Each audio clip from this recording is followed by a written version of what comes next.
So, mga idol, yan nga po pala, galing na po tayo ng palengke, ano, at nakabili na rin po tayo ng pang-stock nating ulam, yan, no. Bumili tayo ng daing na bangus, at saka kalating kilong pak ng manok, at saka isang kilong, ano, tulingan, yan. Nakakalaga po yan ng, ano, 110 ang isang kilo ng tulingan. Medyo mura na ngayon, hindi katulad dati. Ito, 120 naman, isang kilo din.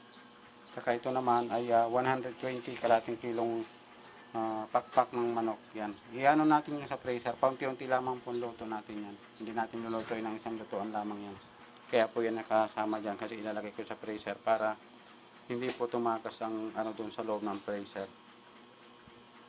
Yan lamang mga idol, ano? At maraming salamat sa inyong walang sawang pagsuporta sa aking ginagawa sa araw-araw. Yan lamang po. Magandang hapon po. Bye-bye po. Maraming salamat. Hello mga kasablay, yan at tayo nga po pala galing sa pagbili ng ating ulam at bumili na tayo ng isang kilong pangdaing na bangus yan, no? Kakalaga po yan ng 120. Tapos bumili na rin po tayo ng isang kilong tulingan, gagataan po natin yan. Pero ilalagay po muna natin yan sa freezer. Yan at para kasi malayo po yung palengke rin, mamamasahe pa tayong napakamahal para makapunta lang doon. At bumili na rin po pala tayo ng kalahating kilo na yung pakpak na kasama yung yung may laman na yan, yung isang buong pakpak. Yan yan po yan. Kalahating kilo, ititinula naman po natin yan. Bibili na lamang ako ng, kung hindi papaya ay tawag ito, sayote. Para ititinula po natin yan. Yan at ang lulutuin ko po muna ngayon ay pritong tulingan. Bukas lamang tayo magluluto ng tinola. At ito naman po, lalagyan pa natin to siya ng mga samya katulad ng bawang, paminta, suka, at saka pipigaan din natin ng mga 2 pirasong kalamansi para siya ay malasa talaga siya.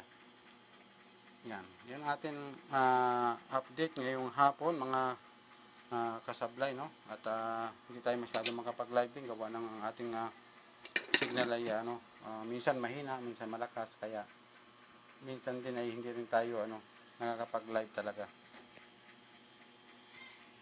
Update ko na lamang po kayo mamaya, no? At yan, bumili na rin po tayo ng panggamit na mantika, isang bote. Hindi na po tayo bibili gagamit ng mga nakaripak kasi mga nakaripak po pantinda po namin yun. Kahit pa paano ay mababawi din natin yung pinamasahe natin pag naibenta po natin lahat yung yung mga nakaripak na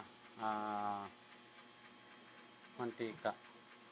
Bali, yung isang balot po kasi nakukuha po namin ng 100. Tapos ang lahat-lahat po ng isang balot na nakakalaga siya ng bali 28 piraso. Di meron na tayong kita doon kahit pa paano. Bawi na natin ating pamasahe.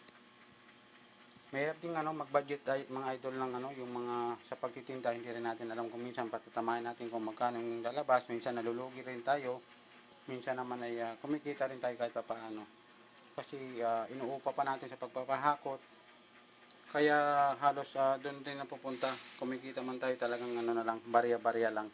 Pambili lang ng 1 kilong bigas, minsan kalahating kilong bigas lang, no? Pang lang natin talaga. Tawag ito, pang support lang natin sa pang araw-araw, hindi kayang pang bayad ng kuryente kasi mahal na rin ang bayad ng kuryente. Talagang kailangan talaga ay control lang ang paggamit sa mga lahat ng appliances, no? Bakit wala naman tayong aircon kasi wala naman tayong kakayanan bumili ng aircon, walang trabaho. Yan lang mga idol, at update ko na lamang po kayo mamaya pagtapos po natin magluto. Magprito lang po ako mga 2 pirasong tulingan kasi bukas na ako magluluto ng ibang ulam. Hapon na rin naman, panghapunan lang namin pong ulam ang lulutuin ko. Kaya lamang mga idol, magandang hapon po. Bye bye po, maraming salamat. Update ko na lamang po kayo mamaya.